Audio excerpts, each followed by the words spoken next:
Mendikti Sains dan Teknologi selama ini berkoordinasi dengan Komisi 10 DPR. Beragam program dan kebijakan terkait pendidikan tinggi pun menjadi kerjasama keduanya. Lantas apa pendapat Komisi 10 atas pergantian Mendikti dari Satrio Brojonegoro ke Profesor Brian Yuliarto? Kita sudah tersambung dengan Lalu Hadrian Irvani, Wakil Ketua Komisi 10 DPR RI. Selamat sore Pak. Iya, Bapak, apakah Anda merasa ini reshuffle yang mendadak dan apakah memang ada polemik sebelumnya ataukah memang perbedaan kinerja yang dirasa tidak perform? Apa yang bisa Anda lihat, Pak?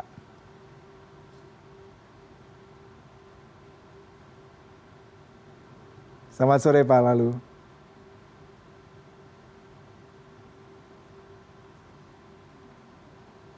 Apakah Bapak mendengar suara studio, Pak? Iya, iya, Pak nggak dengar tadi. Iya, Tadi Bapak, nggak saya dengar. ingin Pak, mengulang lagi gimana? pertanyaan terkait dengan reshuffle Mendikti Sains saat ini ya, Pak. Ya, apa yang bisa Anda Bapak kritisi mengenai kebijakan ini, Pak? Ya tentu bukan mengkritisi ya, karena memang resapel ini kan merupakan hak prerogatif dari Presiden Prabowo Subianto.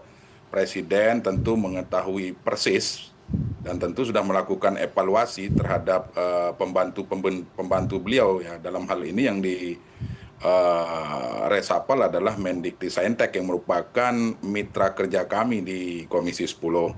Ya pada prinsipnya dengan adanya resapel ini kami di Komisi 10 sangat menghormati keputusan dari Pak Presiden Prabowo Subianto karena memang ini merupakan hak prerogatif beliau.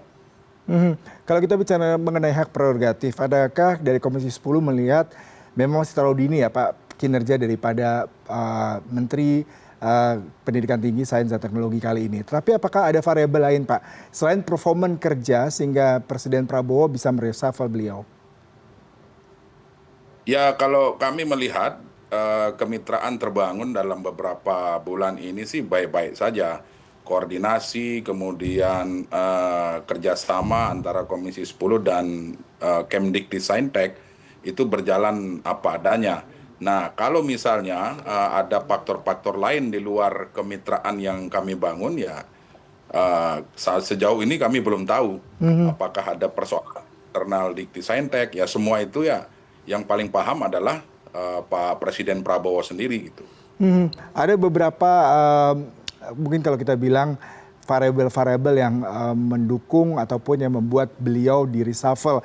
Kalau saya bacakan terkait misalkan pertama adanya demo ASN Kemendik Saintek Pak sebelumnya, kemudian juga ada gerakan mahasiswa Indonesia Gelap, kemudian juga bagaimana langkah politik daripada menteri sebelumnya ini yang tidak sejalan dengan Pak Prabowo. Apakah Anda melihat hal ini juga merupakan salah satu indikator penilaian, Pak? Ya tentu Pak Presiden Prabowo menginginkan pemerintahan beliau berjalan dengan baik, kemudian visi misi beliau juga bisa diterjemahkan oleh pembantu-pembantu beliau yang ada di kabinet hari ini. Nah, terkait faktor-faktor non teknis tadi, misalnya ketika Pak Prof Satrio di Kemdikbudristek baru-baru ini didemo oleh ASN-nya, kemudian ada gerakan-gerakan lain, ya itu bukan kewenangan kami di Komisi 10 untuk menilai. Ya bisa saja itu terjadi karena hal-hal tersebut kan mengganggu pemerintahan, kemudian menimbulkan citra yang kurang baik terutama terhadap kementerian. Apalagi hari ini ada demo besar-besaran terkait dengan Indonesia Gelap dan sebagainya. Kami melihat dalam hal ini Kemdikti mungkin belum bisa mengatasi persoalan-persoalan tersebut, belum mampu meredam, belum mampu mengkomunikasikan kepada masyarakat kita tentang Inpres nomor 1 tahun 2025 mungkin, sehingga masyarakat kita hari ini tidak memahami statement-statement yang beliau lontarkan di publik. Tetapi sekali lagi yang saya katakan adalah resapel ini merupakan hak prerogatif presiden yang harus kita hormati, termasuk kami di Komisi 10. Mhm. Seperti itu, Mas. Iya, Pak, kalau tadi memang ada beberapa variabel dan poin-poin yang mungkin menjadi pertimbangan presiden. Tetapi ada satu statement tadi Anda katakan bahwa saya menteri ini sepertinya harus menjadi garda terdepan ya sebelum adanya aksi mahasiswa, gerakan-gerakan yang dianggap mungkin berseberangan dengan kebijakan Presiden Prabowo yang memang tidak ingin ada aksi seperti ini dan bagaimana seorang menteri itu bisa memberikan narasi yang tepat terkait mungkin dengan kebijakan pemerintah. Apakah Anda merasa menteri yang sebelumnya bertugas tidak bisa mengimplementasikan itu dan tidak bisa menarasikan dengan tepat beberapa kebijakan pemerintah ini, Pak?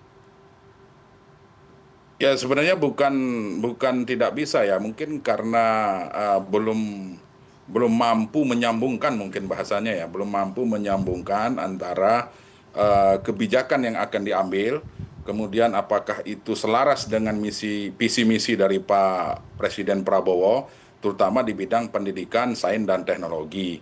Memang akhir-akhir ini terjadi kisru tatkala Pak Mendikti Saintek yang sebelumnya menyampaikan bahwa akan melakukan pemotongan anggaran di beasiswa, kemudian BOPTN, sehingga mengakibatkan UKT kuliah itu menjadi naik.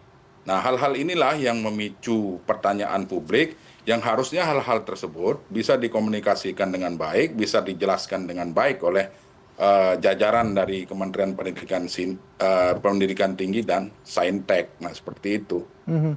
Berarti diharapkan dari Komisi 10 figur seperti apa dari Profesor Brian ini yang akan memimpin Kementerian Sains, Teknologi, dan Pendidikan Tinggi? Apakah memang dia tadi bisa mengakomodir kemauan mahasiswa, kemudian juga kebijakan pemerintah sendiri sehingga ada win-win solution, Pak, tidak jadi blunder atau seperti apa nih, Pak, yang diharapkan?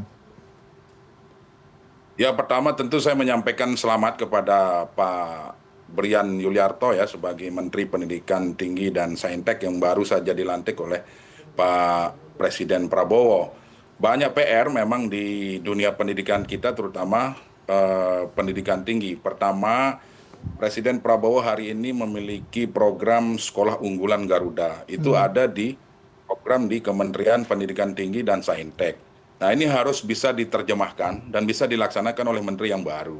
Yang kedua, terkait dengan beasiswa yang merupakan program unggulan juga dari Pak Presiden Prabowo, baik itu beasiswa KIP, kemudian beasiswa Pendidikan Indonesia, dan lain-lain. Karena kita lihat, kita tahu bahwa hari ini ada mahasiswa-mahasiswa kita penerima beasiswa sebelumnya yang ongoing, yang sedang melaksanakan kuliah dan dibiayai oleh negara. Nah, ini kan harus terkomunikasikan dengan baik dan menteri harus mampu bagaimana caranya untuk program ini bisa berjalan dengan baik.